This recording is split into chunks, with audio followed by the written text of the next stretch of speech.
क्या खूब कहा है किसी ने दोस्तों, मदद और मुस्कान ये दो ऐसे इत्र हैं जीवन के, जिन्हें जितना अधिक आप दूसरों पर छिड़केंगे आपका जीवन उतना ही सुगंधित होता चला जाएगा। नमस्कार दोस्तों, मैं शैलेंद्र अपने YouTube चैनल पर एक बार फिर आपका स्वागत करता हूँ। इस चैनल के माध्यम से मैं आपके लिए हिंदी प्रेरणादायक कहानियाँ लेकर आता हूँ। तो आइए आज की कहानी शुरू करते हैं।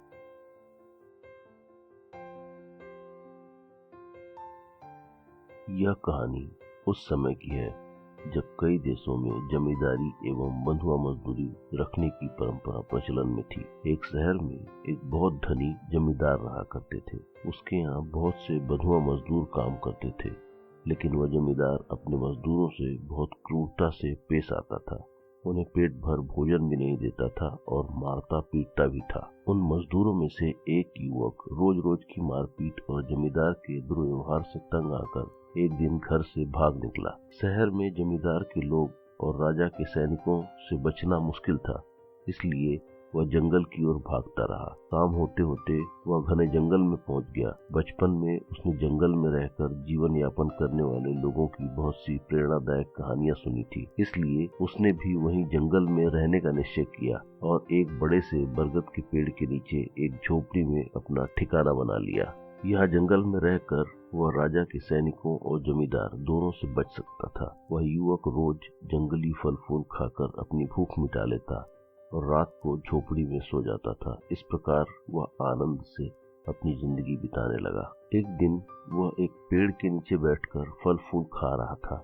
तभी अचानक वहां एक शेर आ गया और वह युवक को देखकर गुर्राने लगा। युवक के पैर मृत्यु के डर से अपनी जगह पर ही जम गए और वो भाग भी नहीं पा रहा था। कुछ समय तक तो शेर गुर्राता रहा, लेकिन उसने युवक पर आक्रमण नहीं किया, बल्कि वो बार बार अपना दायां पंजा युवक को दिखा रहा था। युवक ने गौर किया कि शेर की गुर्राहट में क्रोध नहीं, पीड़ा थी। शायद शेर के दाएं पंजे में कुछ घुस गया था जिसे वह निकाल नहीं पा रहा था, इसलिए वह युवक से मदद मांग रहा था। मगर मृत्यु के भय से युवक की शेर के पास जाने की हिम्मत नहीं हो रही थी। लेकिन शेर की पीड़ा को देखकर उसे दया आ गई और उसने सोचा, मेरे इस प्रकार के कष्टकारी जीवन जीने से अच्छा है कि मैं इस शेर की मदद करके अपने प्राण त्याग दूं। यह सोचकर वह धीरे धीरे शेर के पास गया और उसने शेर के पंजे को गौर से देखा तो उसमें एक कील घुसी थी। उसने प्रयास करके कील निकाल दी, जिससे दर्द में आराम मिलने के कारण शेर ने गुर्राना बंद कर दिया और युवक के शरीर से अपने शरीर को रगड़कर अपना स्नेह व आभार प्रकट करने लगा। इसके बाद वह चुपचाप घने जंगल में गायब हो गया। युवक शेर के जाने के बाद वहीं बैठकर अपनी सांसें नियंत्रित करने लगा और इसी प्रकार जंगल में फल फूल खाते हुए कुछ दिन और बीत गए। कुछ समय बाद एक दिन राजा अपने सैनिकों के साथ उस जंगल में शिकार के लिए आए। सैनिकों ने झोपड़ी में युवक को देखा और उसकी वेशभूषा को देखकर उन्हें शक हुआ। वे उसे पकड़कर राजा के पास ले गए।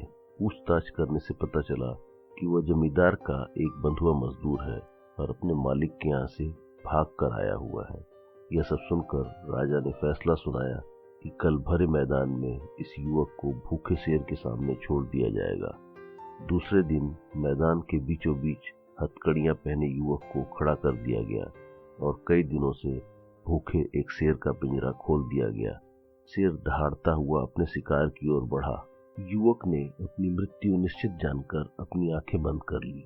शेर पास आया और थोड़ी देर अपने शिकार को घूरने के बाद उसने दहाड़ना बंद कर दिया। शेर युवक के शरीर से अपना शरीर रगड़ने लगा। यह दृश्य देखकर राजा सहित सारे लोग आश्चर्यचकित थे। युवक ने आंख खोलकर देखा तो वह भूखा शेर कोई और नहीं, वही जंगल का शेर था जिसकी उसने मदद की थी। अब युवक ने भी उसे सहलाना शुरू कर दिया। राजा ने युवक को अपने पास बुलाया और शेर के इस व्यवहार का रहस्य पूछा। युवक ने शेर की मदद करने वाली सारी बात राजा को बताई। यह सुनकर राजा बहुत प्रभावित हुए। उसने युवक को माफ कर दिया और साथ ही उसे राज दरबार में एक सम्मानजनक नौकरी भी दी। इसके बाद राजा ने उस शेर को भी जंगल में छुड़वा दिया।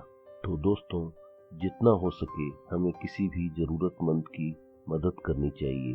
बदले में हमें भी उसका इनाम कभी न कभी अवश्य मिलता है, जैसा इस कहानी में युवक को मिला।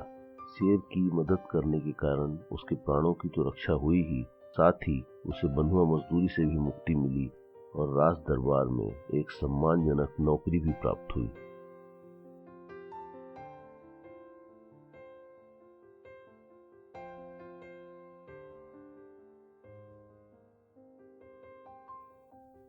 दोस्तों, यह कहानी आपको कैसी लगी अपनी राय कमेंट बॉक्स में अवश्य दीजिएगा। कहानी पसंद आने पर लाइक का बटन दबाकर अपने मित्रों को शेयर करिएगा और अंत में बेल का बटन दबाकर चैनल को सब्सक्राइब करना मत भूलिएगा, जिससे चैनल पर अपलोड होने वाले नए वीडियो का नोटिफिकेशन आपको मिलता रहे। तो मिलते हैं दोस्तों फिर एक नई मोरल बेड टाइम स्टोरी के साथ। तब तक के लिए शुभ रात्रि।